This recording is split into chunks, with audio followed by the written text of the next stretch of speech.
চলতি মাসের শেষের দিকে শুরু হচ্ছে হিন্দু সম্প্রদায়ের সবচেয়ে বড় ধর্মীয় উৎসব দুর্গাপূজা। এই উৎসবকে ঘিরে সম্ভাব্য সব নাশকতা ঠেকাতে ও সামগ্রিক আইনশৃঙ্খলা পরিস্থিতি নিয়ন্ত্রণে রাখতে ৩রা আগস্ট বুধবার বিশেষ সভা ডেকেছে স্বরাষ্ট্র মন্ত্রণালয়। দুপুর ২টা থেকে অনলাইন জুমে অনুষ্ঠেয় এ সভা থেকে দুর্গাপূজাকে শান্তিপূর্ণ রাখতে ১৮ দফা নির্দেশনা দেওয়া হবে বলে জানা গেছে। সভায় ৮ বিভাগের কমিশনার, পুলিশ কমিশনার, ডিআইজি, জেলা প্রশাসক ও পুলিশ সুপাররা অংশ নেবেন। এছাড়া সচিবালয় থেকে স্বরাষ্ট্র উপদেষ্টা লেফটেন্যান্ট জেনারেল অবসর মোহাম্মদ জাহাঙ্গীর আলম এবং মন্ত্রণালয়ের সিনিয়র সচিব নাসিমুল গনি যুক্ত হবেন। এছাড়া সভায় বহুল প্রতীক্ষিত আগামী জাতীয় সংসদ নির্বাচনের প্রস্তুতি এবং কর্মকর্তাদের নির্বাচনী প্রশিক্ষণ নিয়ে দিক নির্দেশনা দেয়া হবে। দুর্গাপূজা নিয়ে প্রস্তুত ১৮ দফা নির্দেশনা হল: দুর্গাপূজায় আইনশৃঙ্খলা পরিস্থিতি নিয়ন্ত্রণে পুলিশ, র্যাব এবং আনসার ও ভিডিপির দৃশ্যমান টহল জোরদার এবং গোয়েন্দা নজরদারি বাড়াতে বলা হবে। যে কোনো অনাকাঙ্ক্ষিত ঘটনা প্রতিরোধে পূর্ব প্রস্তুতি নিতে হবে। অপ্রত্যাশিতভাবে কোনো ঘটনার সূত্রপাত হওয়ার সঙ্গে সঙ্গে সংশ্লিষ্ট সবাইকে নিয়ে কার্যকর পদক্ষেপ নিতে হবে। দুর্গাপূজা উদযাপন উপলক্ষে স্থানীয় প্রশাসন ও আইনশৃঙ্খলা রক্ষাকারী বাহিনী সহ সংশ্লিষ্ট সবাইকে পূজা মণ্ডপগুলো পরিদর্শন করতে হবে।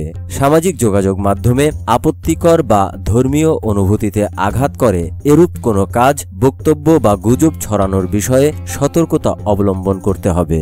সংশ্লিষ্ট পূজা উদযাপন কমিটিগুলোকে পূজা মণ্ডপগুলোতে সার্বক্ষণিক পাহারার জন্য প্রয়োজনীয় সংখ্যক স্বেচ্ছাসেবক ও পাহারাদার নিয়োজিত করতে হবে। প্রতিটি পূজা মণ্ডপে সার্বক্ষণিক সিসি ক্যামেরা স্থাপনের ব্যবস্থা নিতে হবে। পূজা মণ্ডপে নিরাপত্তার জন্য সিসি ক্যামেরা স্থাপনের পাশাপাশি নিজস্ব স্বেচ্ছাসেবক মোতায়েন করতে হবে। হিন্দু ধর্মাবলম্বীদের পাশাপাশি পূজা মণ্ডপের নিরাপত্তা বিধানে সমাজের বিভিন্ন পর্যায়ের গণ্যমান্য ব্যক্তি ও ছাত্র জনতাকে অন্তর্ভুক্ত করে মনিটরিং কমিটি গঠন করতে হবে। জেলা পর্যায়ে জেলা প্রশাসক এবং উপজেলা পর্যায়ে উপজেলা নির্বাহী কর্মকর্তা এরূপ কমিটি গঠন করবেন। পূজা উদযাপন কমিটির সদস্যদের সংশ্লিষ্ট পূজা মণ্ডপে শান্তি শৃঙ্খলা রক্ষার্থে দায়িত্ব পালনকারী আইন শৃঙ্খলা রক্ষাকারী বাহিনীর সদস্যদের সহযোগিতা করতে হবে। প্রশাসন, আইন শৃঙ্খলা রক্ষাকারী বাহিনী, বিদ্যুৎ বিভাগ ও ফায়ার সার্ভিসের সঙ্গে সার্বক্ষণিক যোগাযোগ রক্ষা করার ব্যবস্থা করতে হবে।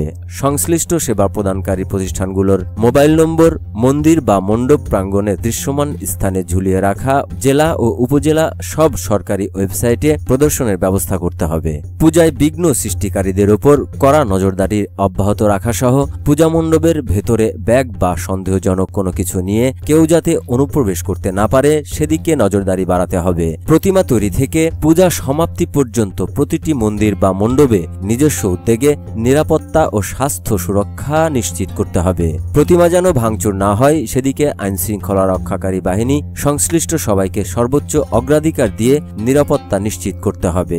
প্রতিমা বিসর্জন স্থল ও মণ্ডপগুলোই পুলিশ ও আনসার মোতায়েন করতে হবে। মণ্ডপে নারী দর্শনার্থীদের জন্য স্বেচ্ছাসেবক নিয়োজিত করতে হবে। স্থানীয় বখাটেদের দ্বারা পূজা মণ্ডপে আসা নারীদের উত্ত্যক্ত করা ও ইভটিজিং রোধে কঠোর ব্যবস্থা গ্রহণ করতে হবে। পূজা চলাকালে পটকা ও আতশবাজি পোড়ানো বন্ধ সহ স্থায়ীভাবে আতশবাজির উপকরণ বিক্রি ও পোড়ানো নিষিদ্ধকরণের লক্ষ্যে আইনানুগ ব্যবস্থা গ্রহণ করতে হবে। স্থায়ীভাবে পূজা মণ্ডপের পাশে উপযুক্ত স্থানে প্রতিমা বিসর্জনের আয়োজন করা এবং বিসর্জন স্থলে পর্যাপ্ত আলো ও অগ্নি নির্বাপক যন্ত্রের ব্যবস্থা রাখতে হবে। প্রতিমা বিসর্জনের সময় ফায়ার সার্ভিসের ডুবুরি দল স্ট্যান্ডবাই থাকতে হবে। যেসব পূজা মণ্ডপে যাতায়াতের রাস্তা ব্যবহারের অনুপযোগী সেসব রাস্তা সাময়িক মেরামতের ব্যবস্থা নিতে হবে।